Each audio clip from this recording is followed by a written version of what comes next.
Hey, everybody, welcome to another episode of the Florida Sound Archive podcast. I'm your host, Jeff Kaiser. And for today's episode, we have brought together three members of a 80s Miami hardcore punk band, Chocolate Grasshopper. We've got Brent Wilson, who was on guitar and vocals. We have Mike Wetherill, who was on bass. And we have Andre Serafini, who was on the drums. Hey, guys, welcome into the podcast. How are you? Good. Thanks for having us. Thanks a lot. It's a pleasure to have you all on. This seems to be an episode that a lot of people maybe secretly have been wanting, because when it came out, there was a lot of interest and a lot of people really excited to know that finally the story of Chocolate Grasshopper would be told, because there's not a lot out there on the internet. So let's kind of get right down to it and talk about the early beginnings of the band. What do you remember? Who started it? Let's go back to that period. All right. I mean, we were all skateboarders. Let's not forget, we were all vert skaters, and we were all tight through that whole community. And when you were a vert skater, you had to pay and work on the ramp. It was almost like you had to sign a contract, because it was a very, very well-made ramps, very well maintained. And we were all in that exact genre. So basically, and I don't know if you guys will agree, we had a friend named Allie Lozoff, and I asked her once if she had any friends that were musicians. And she said she did. And it was actually a guy named Jesse and a guy named Evan, and we started Foie right there. Foie was a band that we later still played with. I mean, I'm sure Quid even played with them, or I think they did. Yeah. Did you ever, Andre? Yeah, we did, for sure. I mean, they're still around, which is really neat. But the point is, it was the three of us, and then there was a falling out. Something happened, and I immediately thought of these guys right here, especially with Ray. Immediately, Ray was actually in Foie with me, and we said, "Look, let's get Andre and Brent," and we jumped in, and we had great experience right away at Third Eye Studios. Is probably where we first got together. I'm not sure about if that was it. You guys will have to refresh my memory, but I think it was. Yeah, it was right over here on Core Way. I actually live about a mile from it still. And it was a little tiny hole in the wall run by two brothers, Angel, and the other one I think was George, I think. But they were great guys, and they made it happen for us, and we were on a tight budget, and we were able to get it done. And I don't know if you guys agree with that start. Let me know. Yeah, totally. I mean, Ray was a little bit older than us. He was a regular at Flynn's, Ocean 71. And I know Mike and I went to a few matinee shows at Flynn's. And we definitely all had skateboarding in common. And that was the common thread that brought us all together. So totally agree, Mike. And, after we got really lucky. I remember one night I was waiting for a friend at a place on the beach called the News Cafe. Okay. It was on Lincoln Road Mall. It was a very trendy, artsy place. And I'm skateboarding, at night. And I look over and I see Bob Slade from WDNA. He had a show on Sunday nights called Off the Beaten Path. He was sitting at a table with a gentleman with full sleeves and real long hair. He turned out to be the bass player for TSOL. And I went over to him knowing that it could be inappropriate. He could have said, "Get out of here, you dirty skater." But I went over there and I said, "Mr. Slade, how you doing? My name is Mike. I have a skate band called Chocolate Grasshopper, and I'd like you to hear it." And he goes, "Well, call me at this number and I'll check it out." And I go, "Well, actually, sir, I got our demo tape right here on a cassette." And he goes, "Well, let me check it out." And he checked it out, and immediately, and so did the other gentleman, they both liked it, and basically were instrumental in getting us, one of our first Cameo gigs. It was because of this guy, Bob Slade. He was a very, very instrumental and a nice guy for sure. Yeah, totally. Where do you remember the band name originating from? We all agreed. And let me say something too, that, Andre says that he was the drummer and that, I was only the bass player, but let me tell you something. Brent really is the one that took off with any kind of marketing that we had. You know, I got lucky with that little thing with the Cameo, but we also had another friend that helped us a lot from a great band. Okay. His name was Dave. They called him Dave Damage. Okay. And he was in a band who had already made, you know, a name for themselves. Very good. And man, now it's going to slip my mind. Hold on a second. Rugged Edge. Very good band. Okay. And this guy gave us some of our big breaks at the very beginning also. But Brent was the one that he came up with Partyin With Beardhead. We all agreed on the name. I don't know how we did, but then he got people to make, you know, logos up, this and that. And he really went out there and, you know, did a good job of that stuff. So I appreciate that. That was a time in the punk and hardcore scene where New York hardcore was really popular, and everybody was trying to be hard and from the streets, and that's just not who we are. We're nerds, man. We're anything but tough. And so we deliberately threw a bunch of different names around, and we wanted a name that was not tough, that just didn't reflect. I mean, we were just skater boys. We were just nerds, and we just loved punk rock. And so, you know, 2020 hindsight, I'm not sure it was the best name ever for a band, but it achieved that purpose at least. It's original. It's original name. I don't think there's any other band out there, at least not to my knowledge.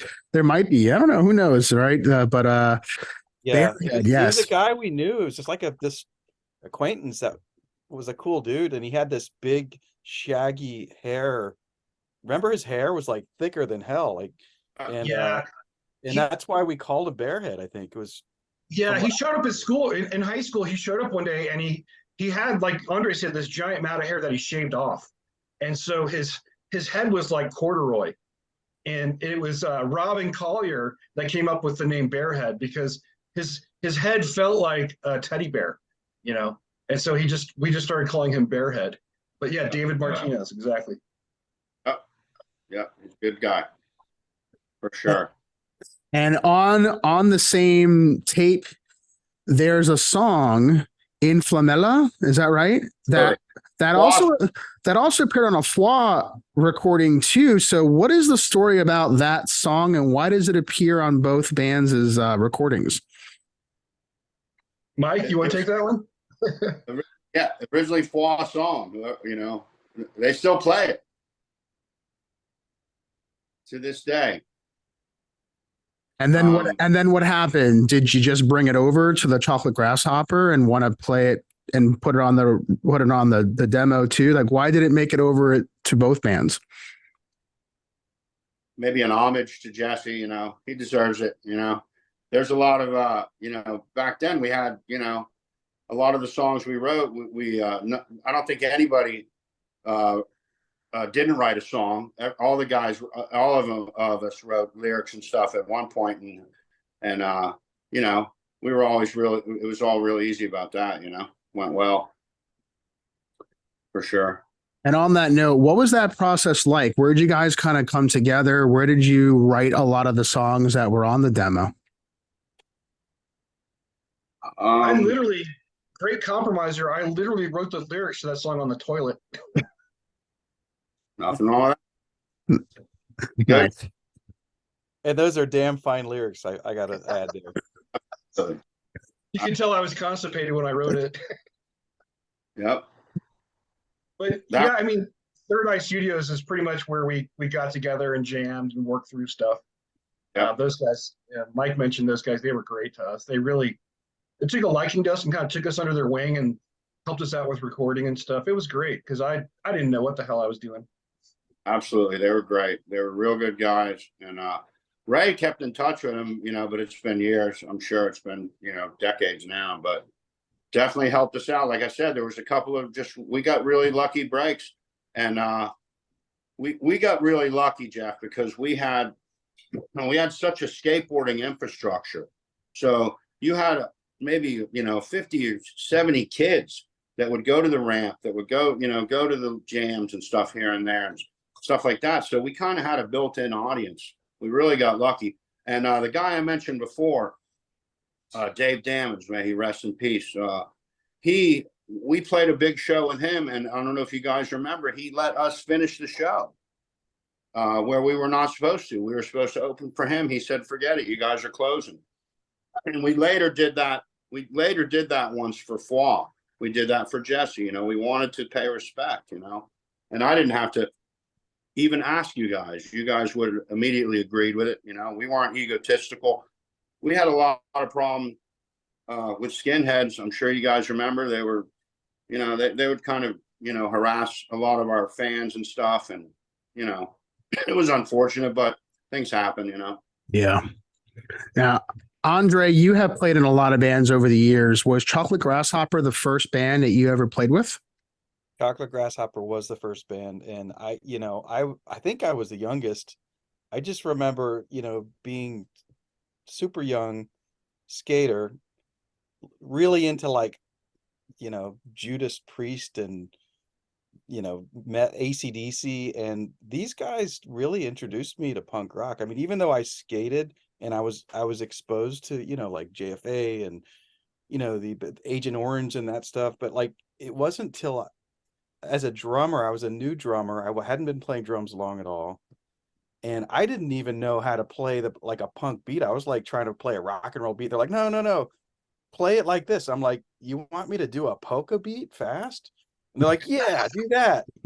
And it's just so funny because these guys totally introduced me to a world I didn't really know. And at such a big scale, because that Cameo show, I mean, those were big shows. Like we were like instantly playing in front of, you know, a couple hundred people, and just the energy and just raging pits, you know, and it just blew my mind. It just said, this is the fucking shit, you know, and it really created my whole path, you know, because of this band. I you know, I got into Quit, and then the other bands I've been in, and it just, you know, music's really been my whole life because of this band. What do you remember about the very first show you ever played as a band? Well, it was Chicks probably a everywhere. party, right, guys? It was a party. Yeah. Was it at a skate ramp? I don't remember. Was it at shoot, I can't remember. Was it Beth Klein's house? It could have been. It could have been. There was a Sir. party at Beth Klein's house. That might have been it. Yep, I think you're right. And yep, absolutely. But soon after that, it was literally, if you guys don't remember, it was straight from there to the Cameo. That's a pretty big jump. So what do you think was the main reason why you went from playing a house party to playing a place like the Cameo? Was there someone that was advocating for your band to get you on that stage? Absolutely. The guy, Bob Slade. Bob Slade was very instrumental, and he helped us enormously. He had a lot of pull, this guy, and very grateful to him. I wish I'd like to reach out to him, because seriously, he really, you know, and again, guys, if I have something wrong, please, you know, step in and let me know. But I just remember going from a party to the Cameo. We never played Churchill's, you know. I think having the demo was instrumental. I mean, the guys at Third Eye Studios cut us a lot of slack financially, and having a demo where we could give people a cassette and say, look, you know, we're trying pretty hard at this, and we're legit. And I think it opened the door for us and gave us opportunities we wouldn't have had without that demo, because otherwise we would have just been this other, you know, gang of teenage skateboarders trying to bang on some instruments. Absolutely. But that demo definitely helped. Definitely, for sure. How quickly did that demo sell when you started to play some of these shows, especially when you started playing the Cameo? Well, we literally, the demo cassettes, I would literally duplicate in my bedroom. And then we would play shows, and they would sell out. I mean, we're not talking thousands, but, you know, maybe 100. I mean, there was a second generation that went into rotation after the fact too. But I mean, yeah, the local people were super supportive, man. It was cool. It was really cool. Absolutely. And at the time, you guys remember, we would actually use a couple of our skater buddies as security. Dan Pollock and Rick Jarvis are still very good friends, and Right.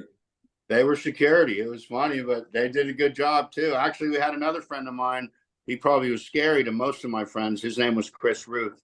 May he rest in peace. Yeah. Well, I remember when Britney Spears tried to grab Andre and we had to slap her, our security guys. So yeah, that was great. I was wanting that grab.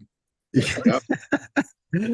For a local band like that to have security, what was going on at that time? What were the crowds like? And what do you remember about some of the most intense moments when you all were playing? There was a lot of violence at shows back then. A lot. I mean, it was bad. Yeah.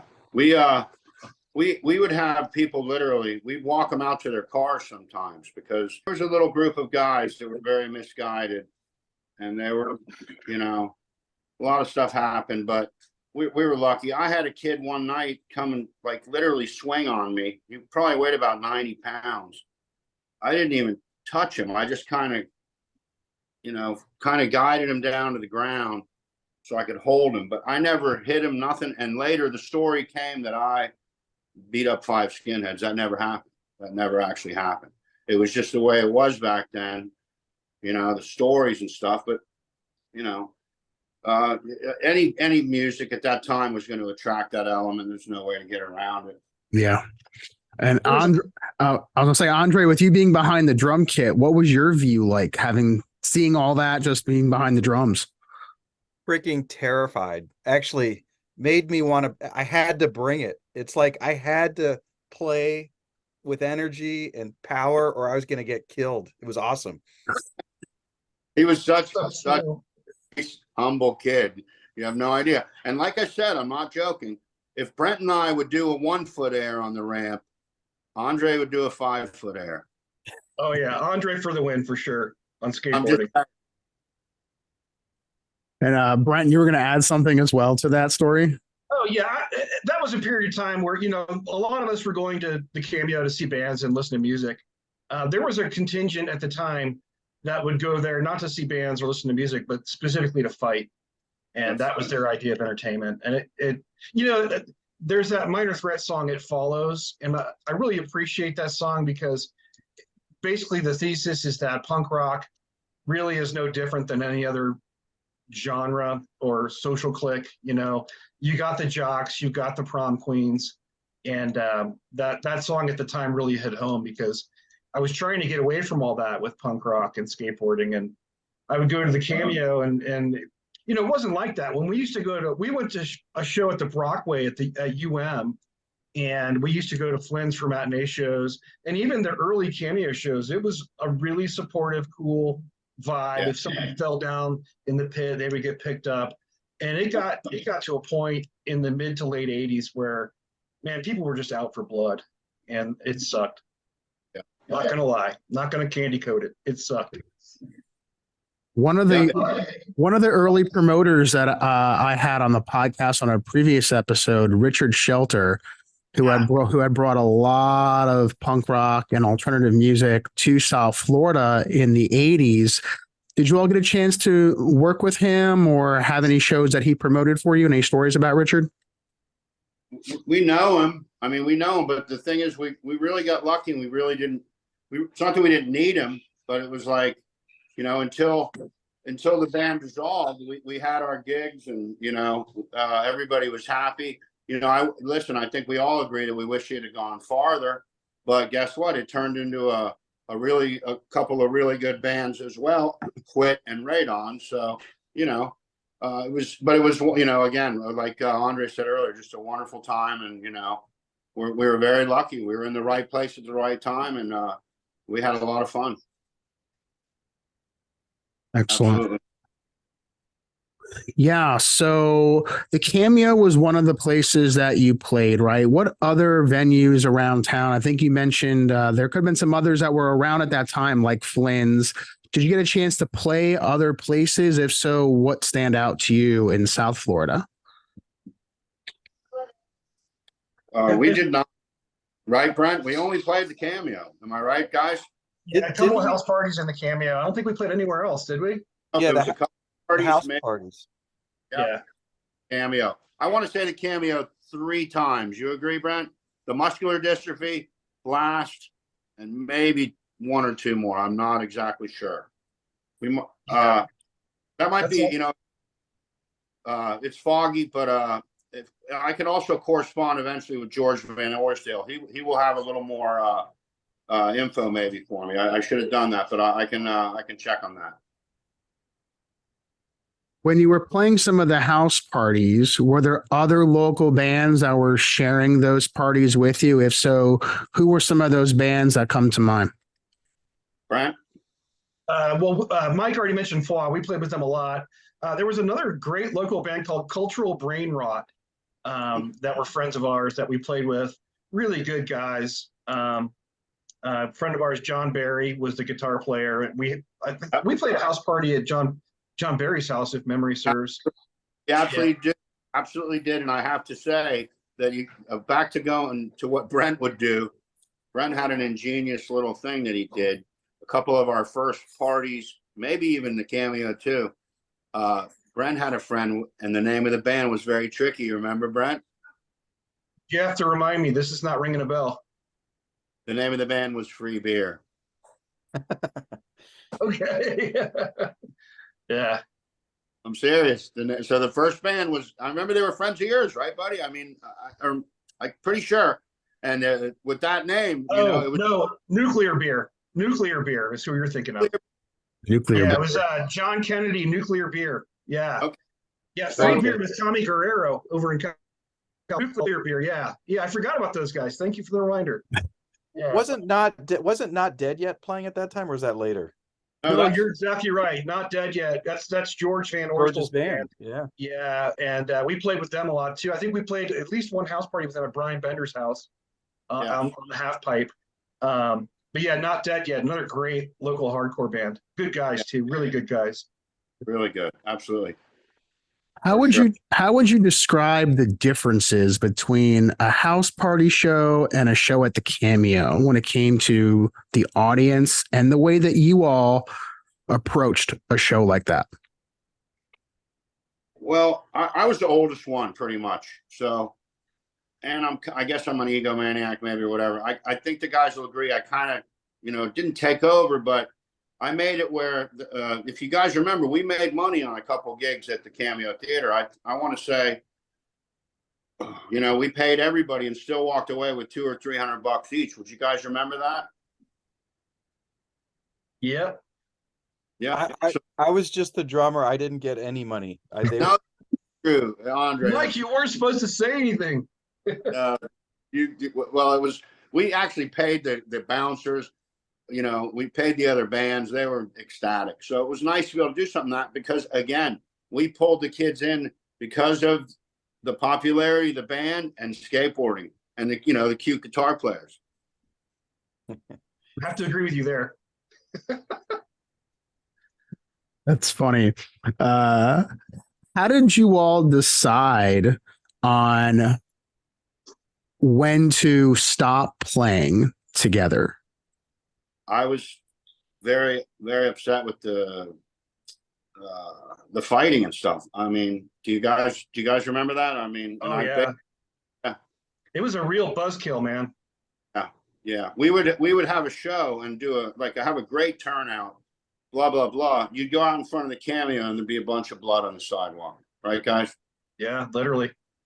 And I don't want to go into it and name names or anything, but it was definitely about 5 of these kids were really, really misguided, man. And it was sad. And I literally remember saying, that's it, guys, I'm done. I sold all my gear that was, big bass rig and stuff like that. And I kind of started like an acoustic band. I think the name was God's Word. We played a little couple gigs at the Junkyard here and there yesterday in Today's Records. But the thing that's important is that these two guys went on to do really, really good bands, man, with Quit and Radon. I'm really proud of Andre and Brent for doing that. They immediately went into it. It was kind of cute with Andre too, because it was almost like his guys were waiting outside the door, right? They just jumped into it right away and they kicked ass. Okay. These guys just kicked ass and they were the nicest and still are just the nicest guys. But, that's a whole other show, pal. Right? Brent, when you were getting connected with some of the Radon guys, did they have awareness of Chocolate Grasshopper, considering that Radon was formed in Gainesville, right? And Chocolate Grasshopper's in Miami. So, although, yes, still in Florida, if you know anything about Florida, that's a drive, right, between the two cities. So, were they aware of Chocolate Grasshopper at that time? Yeah, even though Radon started in Gainesville, the guys that we formed Radon with, that would be Dave Rome and Bill Clower, were actually old friends of mine from high school. Dave Rome and I have been friends since I was in 7th grade. He was in 8th grade. And then, so we already knew each other before we all moved up to Gainesville. And so, yeah, we had that history. And it just, was a really good fit. Awesome. And what about you? What about you, Andre? Did the quick guys know of Chocolate Grasshopper? Yeah, I mean Addison and Russell for sure, because they, I knew them from skateboarding, and we were still skateboarding at this time, and they were fans. And it's funny, Quit would always, we would bust out Great Compromiser quite often live. Nice. That's And Tony, awesome. Tony. Well, Tony wasn't into skateboarding. He was a fan though. So Tony knew of Chocolate Grasshopper, but yeah, for sure Addison and Mofsky. Oh yeah. Yeah, right on. Are there still people to this day, because Chocolate Grasshopper didn't leave a lot behind. I mean, there's a demo, there's some live stuff. There's some children we left behind, Mike. No, it was so different back then. There wasn't the internet. If you wanted to go record a demo, it was like $35 an hour, which to us back then, that was a lot of money. So it was a lot harder back then. I think there were a lot of great bands that unfortunately never made it were never exposed to sunshine. We were inspired by a lot of great local bands. I mean, Amazing Grace was and then also North Florida, there were some really great bands. Roach Motel from Gainesville and Sector 4 from Tallahassee, Belching Penguin from Tampa Bay, No Fraud from Sarasota. No Fraud was a huge influence. Great freaking band. Yeah. Some of those bands that you're bringing up, were there ever any opportunities where you played with any of those bands, or may had a chance to see them as well, just as a fan of theirs? Well, Amazing Grace ended up friends of ours, and at one point we used to go to the Kitchen Club a lot, and at one point they asked me to audition, and I wish I had. I never followed up on it, but they were a really good band. I really liked them. Amazing Grace for sure, and great guys. The guy's brother ended up being Dave LaBrava on Sons of Anarchy. That's the old. No way. Yeah, he's the old bouncer at the Kitchen Club. His stage name is Dave LaBrava, but his real name is Dave Lambert. Oh, right on. Wow, didn't know that. He's now. I have a great No Fraud story I have to share with you guys. So, Chocolate Grasshopper breaks up. I move up to Gainesville. I live in this total crust punk house. There's like 8 of us sleeping on the floor. My rent was $37.50 a month. No Fraud plays my bedroom, and Dan Destructo asked me if I can take over vocals. So I have pictures. I need to send you these pictures, Jeff, of me singing while No Fraud plays in my bedroom in Gainesville. It was freaking epic. Wow. Wow. And, speaking of No Fraud, I kind of let the cat out of the bag right now, but Dan Destructo will be coming on the podcast this year as well. So hell yeah. Hopefully those that are No Fraud fans, if you're not, hopefully you'll become one, because No Fraud is one of the most important punk rock bands, I would say, in Florida history. Without a doubt. Nice. So that should be pretty amazing. Andre, were you going to a lot of those shows too, considering that back in that period, you were just getting into the whole punk rock thing, right? So were you going to a lot of those crazy shows too back then? I wasn't going to as many shows as the other guys, but I was really getting into skateboarding at the time. Like I was starting to, do skate competitions, and I would see No Fraud playing at, Cambodia, that skate rep Cambodia, like skate fests, in Lakeland. Like I was hitting all of those tournaments and seeing them there. But yeah, that's kind of how I was getting exposed to more of those bands. Okay. And you all, because you were skaters, right? What was some of the worst injuries that you remember experiencing in the height of your skating years? I've injured pretty much everything. These guys are saying, "Oh yeah, Andre would go higher and stuff," but man, I'm feeling it now for sure. Different level of pain for Andre. Seriously, you know, Yeah. we didn't get hurt because we had pads on and helmets, but seriously, he was going considerably higher, and yeah, he'd get busted up more than we would for sure. Yeah, I injured. Go ahead, Brent. Oh, sorry. I injured my left knee, and it wasn't a big deal, except I got sepsis. I didn't take care of it, and it got infected. And I got sepsis and spent 3 weeks in the hospital in about, I think that was 1986. Wow. 1985, 1986. Yeah. Sorry, Andre, go ahead. You know, from what I recall back then with this band, like when we skating, like you didn't change the way you skated in this band. I remember when Quit started getting busier, we couldn't skate because we would if we got hurt, we couldn't play. We had so many shows lined up. But in Chocolate Grasshopper, like everybody was just going for it. It didn't matter. It was just raw and intense. Yeah, great times. Thinking about your families at this time, right? Your parents, your siblings, did they ever get a chance to see Chocolate Grasshopper? Were they aware of what was even going on at that time? I remember when we did the demo, I played it for my dad, and I said, "What do you think, Dad?" He says, "You know, it sounds as good as any of that other crap that comes out of your bedroom, so I guess it's all right." So, I took that as a compliment. My brother and his wife came to a show, and it kind of scared them, but they showed up, and they made it happen. But yeah, it was, but again, there was a big mosh pit going on, so it was a little intimidating to some people. Yeah, I don't think my family knew or saw about it. I mean, I don't remember, but I don't think so. And for sure, I would tell them about it now. Your brother, I think your My brother went. Okay, yeah, that makes sense. Your brother Andre knew the band. Was he coming out to some of the shows from what you can remember? I don't really remember, but I guess Mike's got a better memory than me. Right. But for sure, I could see my brother maybe coming out to a show, going, "What the hell is this?" Right. Yeah. So over the years, was there ever any talk about doing any kind of reunion? Yeah. Not any serious talk. It'd have to be, we'd have to, the big thing is Brent. Brent's in another part of the country right now. Well, I live in Sarasota part-time now, buddy. Oh, okay. Oh, yeah. I think we're due. I think we're due for one. I think it's about time.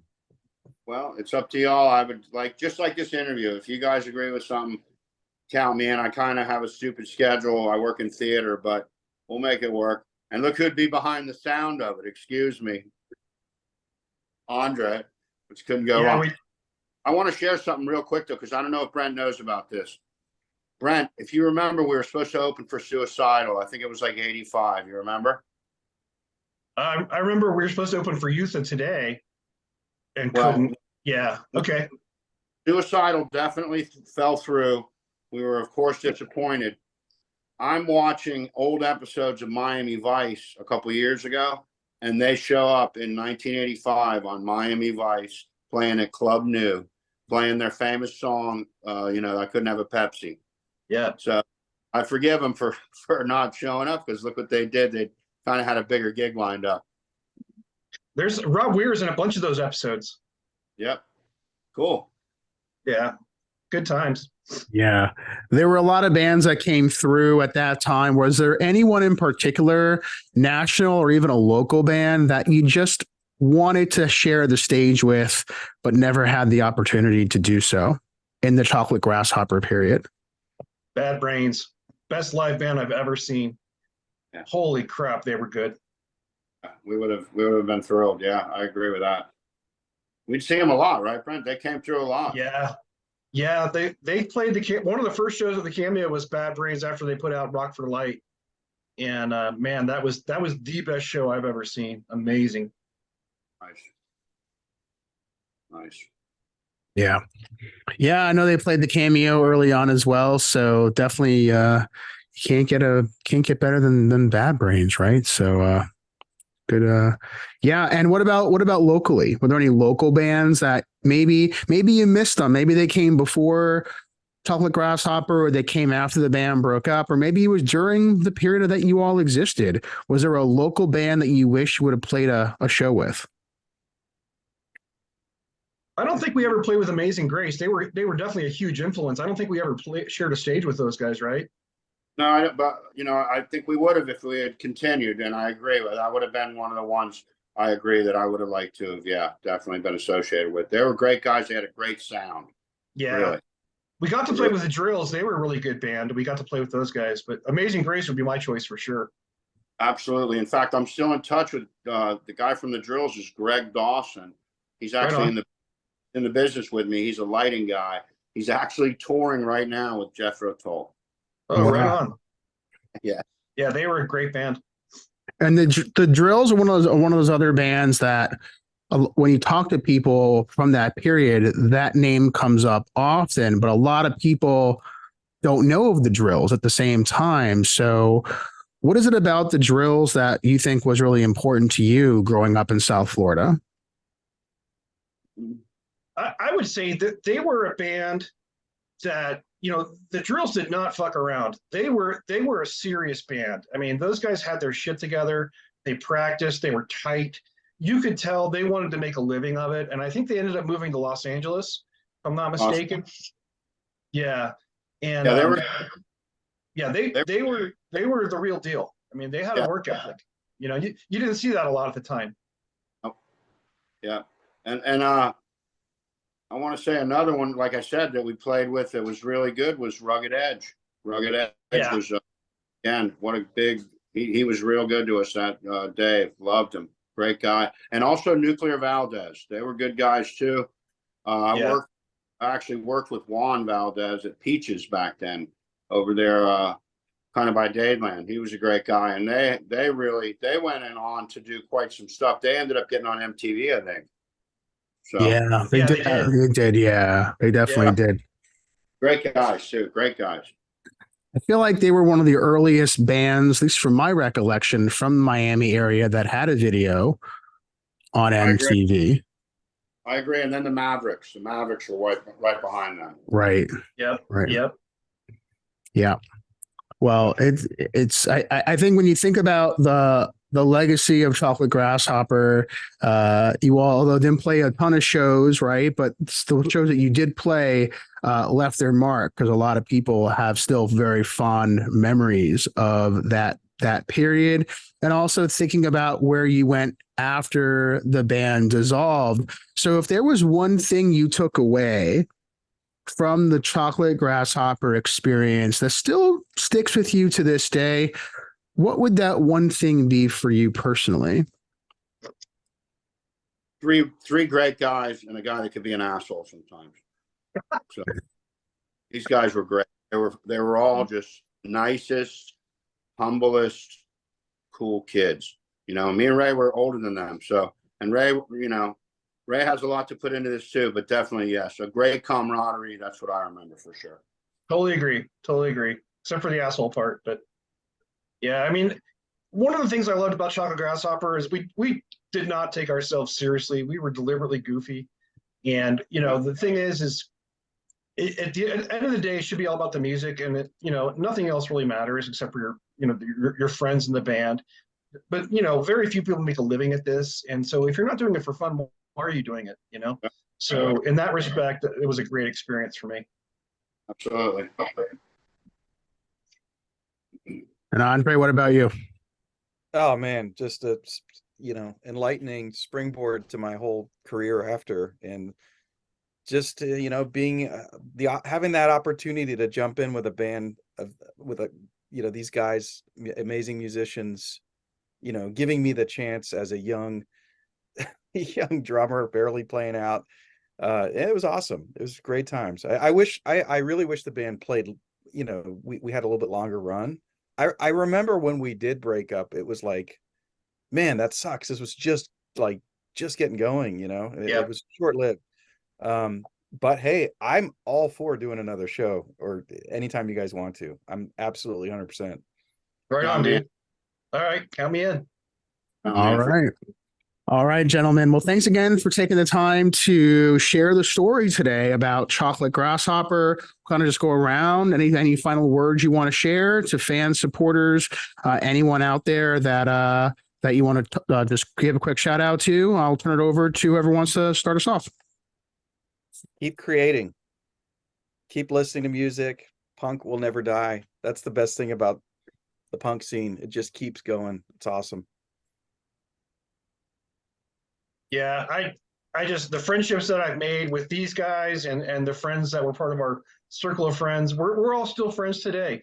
And I want to thank everybody involved for giving me some of the best years of my life and some great memories. And if you give a crap about Chocolate Grasshopper at this point, man, thank you. Definitely, man. I really appreciate all you guys, and it's real nice to look over these memories and stuff. And looking forward to it, man. Thanks again, and thank you to you, Jeff. Great job, and we appreciate it.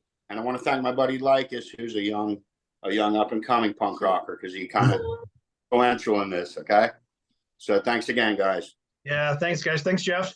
Much appreciated, and thank you for the opportunity to get a chance to document this in your own words, because it's really important that we're able to share the story of the band, because again, not a lot of information out there. So today's episode really gave us the opportunity to open up a bit more about the history and the legacy of the bands, the stories, the things that also took place, but also potentially one more show. We shall see. All right, gentlemen, have a fantastic rest of your day and take care. Thanks, bro. Thanks, guys. Take care. Good to see you, everybody. Likewise, my friend. Peace.